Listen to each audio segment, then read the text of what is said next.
তুমি আবার কোন ঝড় তুলে এলে? ঝড় তো আপনি সৃষ্টি করেছেন আম্মিজান। এটাই একটা সুযোগ ছিল। প্রত্যেক মৌলবী উলেমা সবাই জালালের বিপক্ষে ছিলেন। জালালের সিংহাসন ছিনিয়ে নেওয়া যেত আম্মিজান। আমার স্বপ্ন সফল হতে পারত আম্মিজান, কিন্তু আপনি সে সুযোগ দিলেন না। আপনি জালালের হয়ে কথা বললেন আম্মিজান। কেন? আমি শাহেনশাহ হই এটা তো আপনি জানি না আম্মিজান। অবশ্যই আদম, আমি তোমাকে সিংহাসনে বসতে দেখতে চাই। আল্লাহ জানেন আমি নিজের এই ছেলেকে কতটা ভালোবাসি, কিন্তু জালালের প্রতি আমার ভালোবাসায় কোনো সন্দেহ নেই। হ্যাঁ আদম, আমি এটা চাই যে তুমি মুঘল সাম্রাজ্যের সিংহাসন সামলাও, কিন্তু এই স্বপ্নকে সত্যি করার জন্য জালালকে ষড়যন্ত্র করে সিংহাসন থেকে সরিয়ে দেওয়া হোক, সেটা আমি মানতে পারবো না। তুমি হয়তো এটা ভুলে যেতে পারো যে তুমি আর আমি আজকে যে অবস্থায় আছি তা শুধুমাত্র জালালের জন্যই।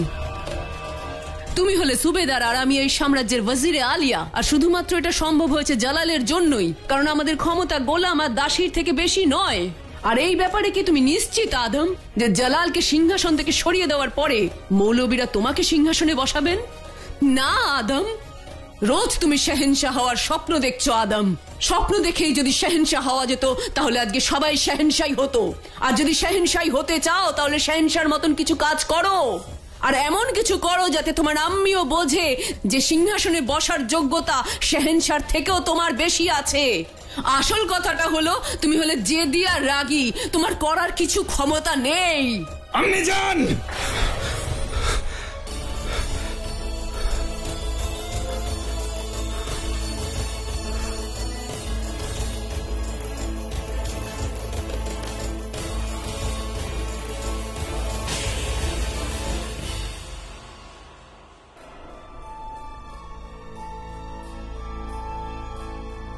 খুব ভালো করেছো তুমি, নিজেকে সঠিক সময়ে সামলে নিয়েছো। হয়তো তুমি ভুলে গেছো যে আমি তোমার আম্মি হই, কিন্তু একটা কথা মনে রেখো যে জালাল কখনো এটা ভোলে না আর কখনো ভুলবেও না যে আমি ওর বড় আম্মি হই। ও তো আমাকে বড় আম্মি বলে, আর আমি তোমার আম্মি জান হই। একটা কথা কান খুলে শুনে রাখো, আমি তোমার আম্মি জান হওয়ার সাথে এই মুঘল সাম্রাজ্যের ওয়াজিরে আলিয়াও হই। এরপরে আমার সঙ্গে এরকম ব্যবহার যদি তুমি করো আর যদি জালাল এটা জেনে যায় তাহলে আমি চাইলেও ওর হাত থেকে তোমাকে বাঁচাতে পারবো না। এই শিক্ষা দিয়েছি আমি তোমাকে, নিজের আম্মি জানের ওপর হাত তুলতে এসেছো। আমি ভাবতে পারিনি এতটা নিচে নেমে গেছো তুমি। তুমি চলে যাও আমার সামনে থেকে, যাও এখান থেকে।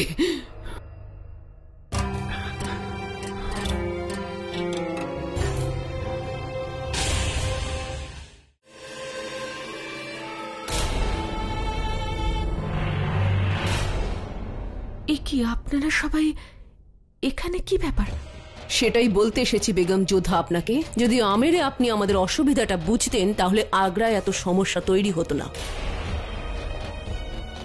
আমি তখনও আপনাকে বোঝানোর চেষ্টা করেছিলাম যদি জালাল মন্দিরে যায় তাহলে এখানে আগ্রায় সমস্যা সৃষ্টি হতে পারে, কিন্তু আপনি আমার কোনো কথা শুনতে চাননি। আপনি চাইলেই জালালকে বাধা দিতে পারতেন। এখন নিজের চোখে আপনি দেখছেন তো কত প্রশ্নের উত্তর দিতে হচ্ছে শাহেনশাহকে আপনার জন্য। আমি আপনাকে আগেও বলেছি শাহেনশাহ আমার সঙ্গে মন্দিরে নিজের ইচ্ছেতে গিয়েছিলেন। ভুল বলছেন বেগম যোধা, কারণ আপনি ওনাকে নিয়ে গিয়েছিলেন, আপনি ওনাকে নিয়ে মন্দিরে গিয়েছিলেন।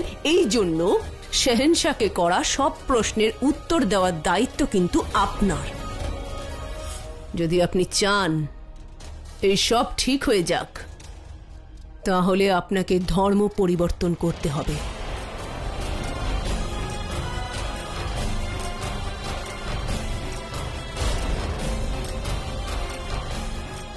কিন্তু কেন? আমি আপনাদের ধর্মকে সম্মান করি, কিন্তু আমি আমার ধর্মকেও সম্মান করি। অসাধারণ যোধা বেগম, আপনারা বলেন একরকম আর করেন একরকম। একদিকে নিকার সময় আপনারা কথা দেন যে শহরের সব বিষয়ে আপনারা পাশে থাকবেন, ওনার সব ইচ্ছে পূরণ করবেন। তাহলে শহরের ধর্ম কি আপনার ধর্ম নয়? ক্ষমা করবেন শেহেনশাহ, এখন সমস্যাটা মুঘল সাম্রাজ্য নিয়ে। বড় আমি আমার কথাও মুঘল সাম্রাজ্যের সঙ্গে জুড়ে রয়েছেন। শাহিনশাহ তার সিদ্ধান্ত বদলাতে পারেন, কিন্তু তার দেওয়া কথা তিনি কোনোদিনও বদলান না। হ্যাঁ, আর আরেকটা কথা, উনি আমাকে ওই মন্দিরে নিয়ে যাননি, আমি নিজের ইচ্ছেতেই ওখানে গিয়েছিলাম। যোধা বেগম এটা বলতে চান যে আপনি যেটা বলবেন উনি সেটা মেনে নেবেন। ওনাকে বলুন যেন ইসলাম কবুল করেন। আম্মি জান, আপনার একটা সিদ্ধান্ত শাহেনশাহকে বিপদমুক্ত করতে পারে। কি চাল দিলেন হামিদা বেগম! বাহ, কাল বেগম যোধার বিশ্বাস জয় করেছেন, আর আজ জালালের সিংহাসন। তাহলে আসুন শুভ কাজটা শুরু করা যাক। খুব ভালো হামিদা বেগম, যা ভেবেছিলাম তার থেকেও আপনি বেশি বুদ্ধি রাখেন। আপনার এই চাল আমি আগে কেন ধরতে পারলাম না? শুনেছেন আপনি আম্মিজান, জালাল আবার আব্বা হতে চলেছে। আগের বার তো আপনি লাকির সাহায্যে ওর স্বপ্ন সফল হওয়ার আগেই শেষ করেছেন। এবার আপনি কি করবেন? এবার আপনি কোন খেলা খেলবেন আম্মিজান? দরগায় গিয়ে কি দোয়া চান? আমার জন্য তো চান না, কেননা আমার সব স্বপ্ন ভেঙে গেছে আম্মিজান। আমাকে ভাববার একটু সময় দাও, আমি কিছু না কিছু ব্যবস্থা করবই। কি করবেন আপনি আম্মিজান? আপনি তো খুব গর্ব করে বলতেন যে জালালের আগ্রহ যোধা বেগমের ওপর থেকে খুব শীঘ্রই চলে যাবে। ও শেষ পর্যন্ত শুধু একটা খেলনা হিসেবেই থেকে যাবে। কি হলো আম্মিজান? উল্টে এখন আমরাই খেলনা হয়ে থাকবো হয়তো, আর যোধা বেগম আমাদের নাচাতে থাকবে। যোধা বেগম জালালের উত্তরসূরির জন্ম দিতে চলেছে আম্মিজান। মারিয়াম উজ্জামানির পদ পাবে, আর আপনি আর আমি ওই একই থেকে যাব, বাঁদি আর গোলাম। আমাদের সারাটা জীবন শুধু ওদের কুর্নিশ করতেই কেটে যাবে আম্মিজান।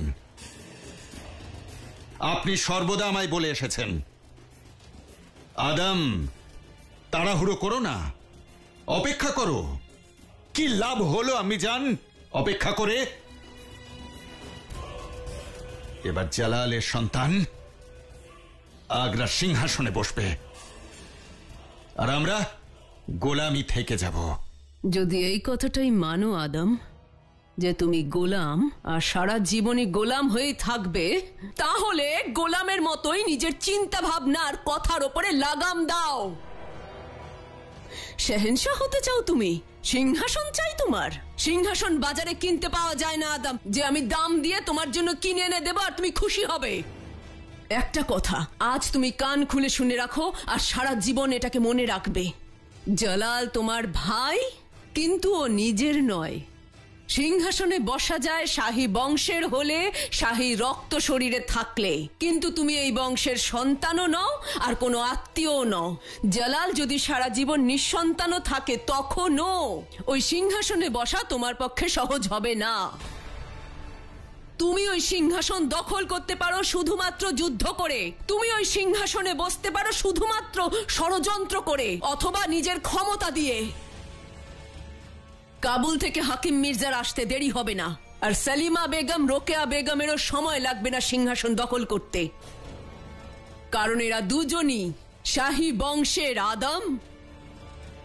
কিন্তু তুমি তা নও। সেই জন্য তোমার উচিত নিজের আবেগকে নিয়ন্ত্রণে রাখা। জালালের বিরুদ্ধে যাওয়ার মতো তোমার কোনো ক্ষমতাও নেই, আর ষড়যন্ত্র করার জন্য এটা সঠিক সময়ও নয়।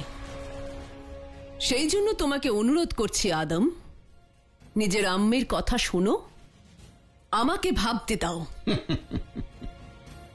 এখন ভেবে কি লাভ হবে আম্মিজান? তীর তো ছোঁড়া হয়ে গেছে। অবশ্যই তীর ছোড়া হয়ে গেছে, আর ধনুকের থেকে বেরিয়ে যাওয়া তীরকে আমি আটকাতে পারবো না, কিন্তু ওর লক্ষ্য অবশ্যই বদলাতে পারি। সেই জন্য আমাকে একটু ভাববার সময় দাও।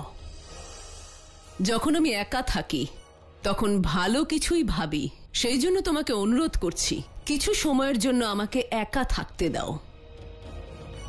ভাবুন আম্মি জান, আপনি ভাবতে থাকুন। আমি তো বুঝে গেছি যে সারা জীবন আমি গোলামি থেকে যাব। আপনি ভাবতে থাকুন। যেটা তুমি ভাববে সেটাই হবে আদম। তোমার ভাগ্যে গোলামি লেখা নেই।